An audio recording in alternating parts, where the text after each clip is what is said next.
അൻവറിൽ എന്തൊക്കെയായിരുന്നു? അൻവറിൽ മെയിൻ സംഭവം അതിനകത്ത് കൂടുതലും ബ്ലാസ്റ്റ് ആയിരുന്നു അതിനകത്തുണ്ടായിരുന്നത്. അപ്പോൾ അൻവറിൽ ചെയ്യുമ്പോഴത്തേക്കും കണ്ണൂർ കോട്ടയാണ് നമ്മൾ ജയിലായിട്ട് ഇത് ചെയ്തത്. അപ്പോൾ അവിടുത്തെ പ്രശ്നം എന്ന് വെച്ചാൽ അവിടെ നമുക്ക് ഒരു ആണി പോലും അടിക്കാൻ പാടില്ല.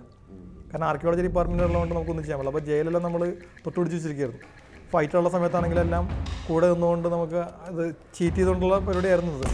പക്ഷേ അതിനകത്ത് ഏറ്റവും കൂടുതൽ വെല്ലുവിളി എന്ന് പറയുന്ന സംഭവം നമ്മൾ 3 സ്ഥലത്ത് ബ്ലാസ്റ്റ് ചെയ്തായിരുന്നു.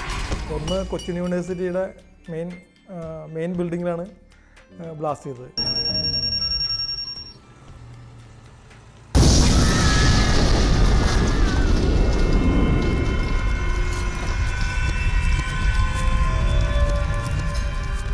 ആക്ച്വലി അവർ പറഞ്ഞിട്ടുണ്ട് ബ്ലാസ്റ്റ് ചെയ്യുമെന്നുള്ളത്. പക്ഷെ നമ്മളെ സെപ്പറേറ്റ് ഒരു ബിൽഡിംഗ് പോലെ ഉണ്ടാക്കിയിട്ട് ഗ്ലാസ് ഡോറൊക്കെ ഗ്ലാസ് വിൻഡോസ് ഉണ്ടാക്കിയിട്ട് സെപ്പറേറ്റ് ചെയ്തിട്ട് അവിടെയാണ് ബ്ലാസ്റ്റ് ചെയ്തത്. അത് ബ്ലാസ്റ്റ് ചെയ്തതിന് ശേഷം നമ്മൾ അതേപോലെ തന്നെ റീക്രിയേറ്റ് അവർ തിരിച്ചു കൊടുത്തു.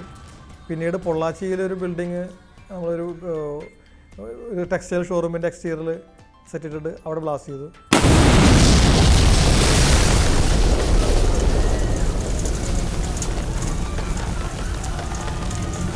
പിന്നീടൊരു ബ്ലാസ്റ്റ് നടന്നത് ധനുഷ്കോടിയിലായിരുന്നു. അത് ഇത്തിരി കോംപ്ലിക്കേറ്റഡ് ആയിരുന്നു. കാരണം നമ്മുടെ പ്ലാൻ പ്രകാരം ഒരു ബോട്ട് ബ്ലാസ്റ്റ് ചെയ്യുന്നുള്ളതായിരുന്നു.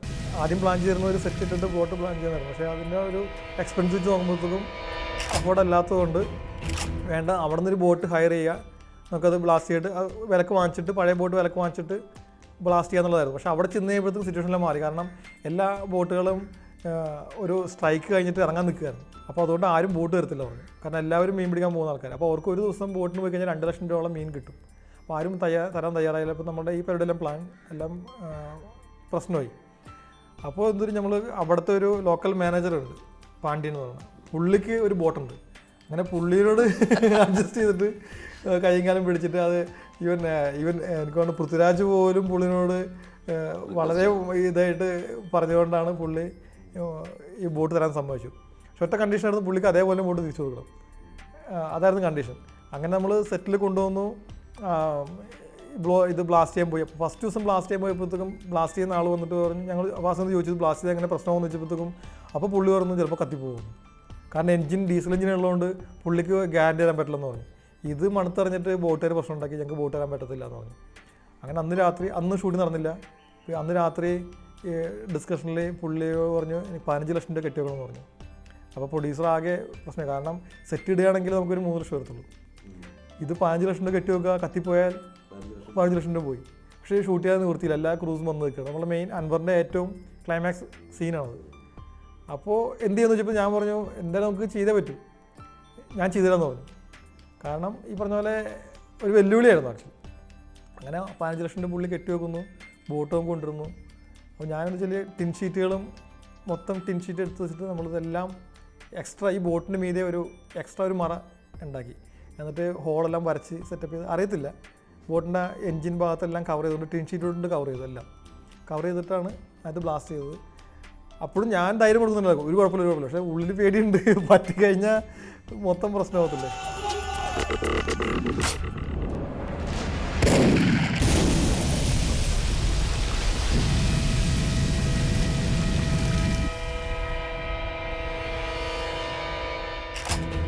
ബ്ലാസ്റ്റ് ചെയ്ത് കഴിഞ്ഞു, വളരെ ഭംഗിയായിട്ട് ബ്ലാസ്റ്റ് നടന്നു. ഒരു കുഴപ്പമില്ലാതെ ബോട്ട് തിരിച്ചു കൊടുക്കാൻ പറ്റി അവർക്ക്.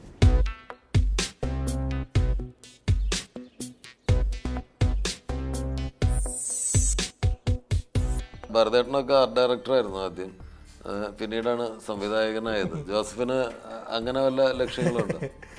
അത് ഇപ്പോൾ ചെയ്യുന്ന പണി തന്നെ ചെയ്ത് കഴിഞ്ഞിട്ടില്ല. കാരണം ഇവിടെ വരുന്ന എല്ലാവരും ഡയറക്ഷനുകളിലേക്ക് പോയി കഴിഞ്ഞാൽ കലാസംഘം ചെയ്യാൻ ആൾ വേണ്ട.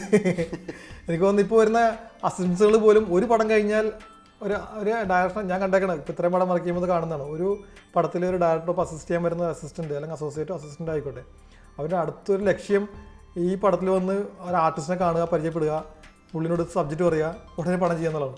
അതേസമയം ഈ ക്യാമറ ഇതിൻ്റെ എത്ര ആംഗിൾ ഉണ്ടെന്നോ എന്താണെന്നോ അല്ലെങ്കിൽ എങ്ങനെയാണ് ഇതിൻ്റെ ബാക്കിയുള്ള സെറ്റപ്പ് വരുന്നൊന്നും അവർ പഠിക്കുന്നില്ല. അപ്പോൾ എല്ലാവരും വരുന്ന ഡയറക്ഷൻ ചെയ്യാൻ വേണ്ടിയിട്ടാണ്. എന്നെ സംബന്ധിച്ചോളം ഡയറക്ഷൻ എന്ന് പറയുന്നത് വലിയൊരു കടലോല കിടക്കുന്ന സംഭവം. അതിലേക്ക് എത്തിപ്പെടണമെന്നുണ്ടെങ്കിൽ എന്നെ സംബന്ധിച്ചോളം ഇനിയും ഒരുപാട് കാര്യങ്ങൾ അതിന് പുറകിലുള്ള പഠിക്കാനുണ്ട്. തീർച്ചയായിട്ടും ചിലപ്പോൾ വരുമായിരിക്കാം, പക്ഷേ അതിന് സമയമുണ്ട്. എന്തായാലും അങ്ങനത്തെ ഒരു സ്ഥലത്തേക്ക് ഞാൻ ചിന്തിച്ച് തുടങ്ങിയിട്ടില്ല. കാരണം കലാസംവിധാന രംഗത്ത് തന്നെ നമ്മൾ ചെയ്തു തുടങ്ങിയിട്ടേ ഉള്ളൂ. അവിടെ തന്നെ ഒരുപാട് കാര്യങ്ങൾ ചെയ്തു തീർക്കാനുണ്ട്. അപ്കമിങ് പ്രോജക്ട്സ് എന്താണ് ആർട്ട് ഡയറക്ഷൻ ചെയ്യാൻ പോകുന്നത്? ഇപ്പോൾ തുടങ്ങാൻ പോകുന്ന പടം ഗ്രാൻഡ് മാസ്റ്ററാണ്. പി ഉണ്ണികൃഷ്ണൻ ഡയറക്റ്റ് ചെയ്തിട്ട് മോഹൻലാലിൻ്റെ ഫിലിം ഗ്രാൻഡ് മാസ്റ്റർ ഉണ്ട്. പിന്നെ മല്ലു സിംഗ് എന്നും പറഞ്ഞിട്ട് ഉണ്ണി മുഹമ്മദ് ഹീറോ ആയിട്ട് അഭിനയിക്കുന്ന, വൈശാഖ് ഡയറക്റ്റ് ചെയ്യുന്ന മല്ലു സിംഗ് ഉണ്ട്. പിന്നെ അമൽ നീരദ് സംവിധാനം ചെയ്യുന്ന, അതിൻ്റെ ഞാൻ പ്രൊഡക്ഷൻ ഡിസൈനിങ്ങാണ് എൻ്റെ ചെയ്യുന്നത്.